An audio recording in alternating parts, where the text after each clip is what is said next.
The Autodromo Hermanos Rodriguez, the race circuit at Mexico City, is known for fans for producing pretty decent Formula One action. But for engineers, it means one thing: high altitude. The circuit is located 2.2 kilometres above sea level, about equivalent to the fifth station of Mount Fuji. When you get to the fifth station of Mount Fuji, they tell you to walk around a little bit because otherwise you're going to get altitude sickness. But the cars also suffer from their own equivalent of altitude sickness at Mexico City. And I'm joined here in the Tech Talk studio by Craig Scarborough to discuss what that really means. But the first thing that really stood out to me this weekend so far, Craig, was the difference in the cooling outlets between the Red Bull and the Mercedes. Now, everybody expects that when you come to this circuit, the thin air, you're going to run a really big cooling package, the biggest of the season, Hungary sort of spec parts with giant exits, and that's exactly what Red Bull have done. But Mercedes, on the other hand, are running a really tight rear end, much tighter than anybody expected. What's really going on there? Well, I mean, this surprised us all. Now, we know historically Mercedes have had cooling problems at circuits like Mexico and Singapore, and they've clearly got these sorted out now, because when you look at this rear cooling package, as you say, the entire Coke bottle area and the outlet at the back is much smaller than we would have anticipated. Now, first of all, you've got to be a little bit comparing these two designs, because the Red Bull has a very high Coke bottle exit. You can really see it quite clearly through the rear wing. Mercedes swooped the bodywork down a little bit and it hides some of the outlet area, but regardless, it's clear it's a much smaller outlet area. So clearly Mercedes have got something worked out in that power unit in order to manage the cooling even with these small outlet areas, because that is the only area that you can tune with the cooling. You can't make the inlets bigger, you can't change the radiators, it's all down to the outlet area. And that's really surprising me, because we know that Mercedes have got a little bit of a worry about one of their power units, that in Lewis Hamilton's car. Valtteri Bottas has got a brand new power unit in the back of it, and I expect them to push Valtteri Bottas's power unit super hard to see what they can get away with for Hamilton. But they're both running these tight rear ends, so I can imagine it's going to get super hot underneath that bodywork, and I think it's a bit of a brave move from Mercedes, to be honest, but they know what they're doing and they always seem to get it right, apart from sometimes on pit strategy. But another thing that really differentiates Mercedes and Red Bull is the overall car concept. You've got a low rate car and a high rate car on a circuit like Mexico City, where with the thin air, the downforce levels are cranked up to the maximum. Which of those two concepts is going to benefit from this most of all? Well, as you say, they are two quite different concepts, and as much as Mercedes clearly now running much more low speed rake than they have done for the past few years, and we know they have this rear suspension that allows them to get that rake back down to quite a flat angle in medium and high speed corners. Really, in Mexico, the circuit demands a bit of both. We have the low speed sections and we have obviously those flat out sections. So they would favour equally a high rake and a low rake. It's almost like the trade-off goes each direction. And both cars seem to be running reasonable amounts of rear wing, which affects the total drag of the car at this circuit. But the thin air, really, it affects both cars equally. So they're both going to win and lose in the same proportions in different areas of the track. So I don't think that's going to be one of the critical factors for this weekend. Now, one of the systems that's really challenged at Mexico City is the braking system, and you see a lot of black brake dust coming off the cars. Now, I've noticed that through this season already. Not a great surprise, these are the heaviest Formula One cars in history. However, with Mexico City and the high altitude, I'm expecting to see a lot more of that black brake dust off the front wheels. But Craig, what's really going on here? So the problem you have, like everything else with the altitude in Mexico, is there's just not enough air to keep everything cool. So you have to maximise the cooling for the brakes.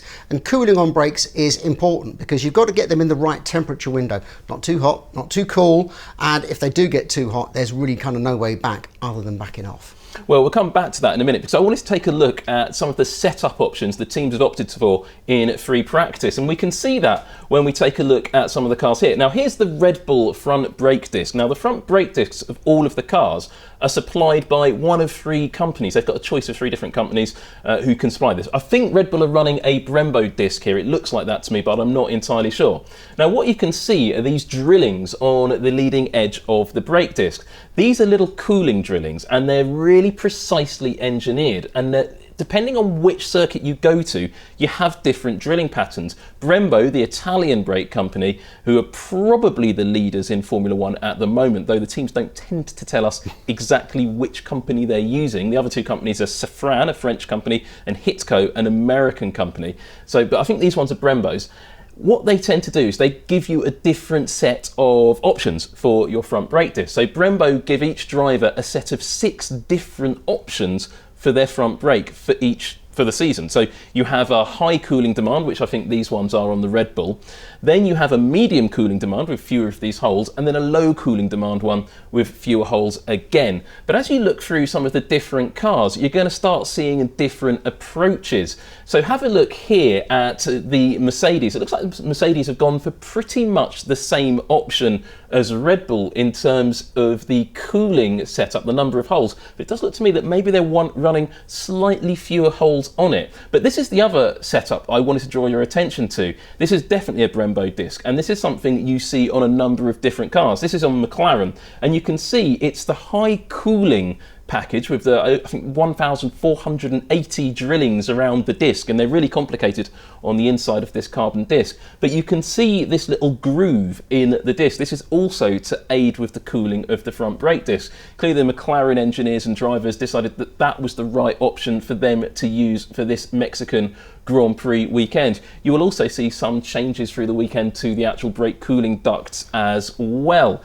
So this is something that drivers want to get the feel of the bites, they want to get the feeling of the performance through the braking phase.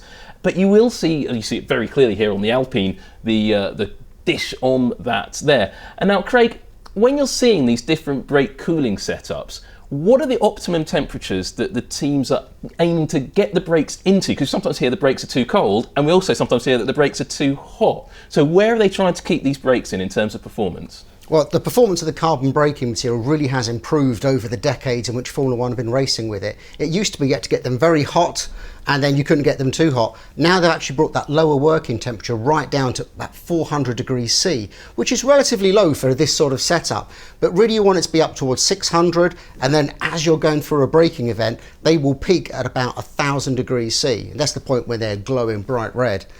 But if you get them too hot, then you have a big problem. What you then get is oxidization, which is this black dust you get. You suddenly get increased wear because the surface is too hot, and then that what means is as they wear away too thinly, this area of actual braking material gets too thin, and that's when you see the catastrophic failure of brake discs causing big accidents in the race. Yeah, brake discs on a Formula One car are not like brake discs on a production car made of steel or iron.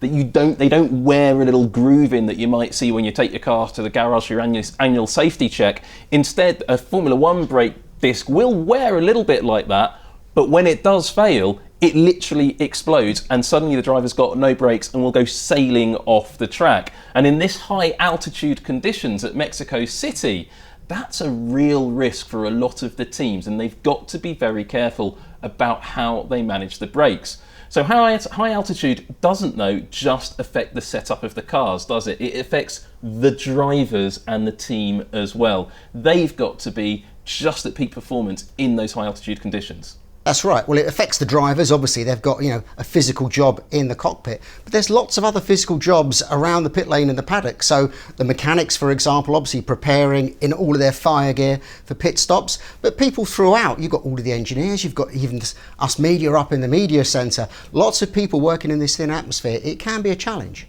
Yeah, and it could lead to errors during the Grand Prix, both on the pit stop and even from the drivers. And we could see that all the way through the race weekend. Formula One is racing on one of the flattest circuits of the year, but at 2.2 kilometres, they've already climbed quite a mountain.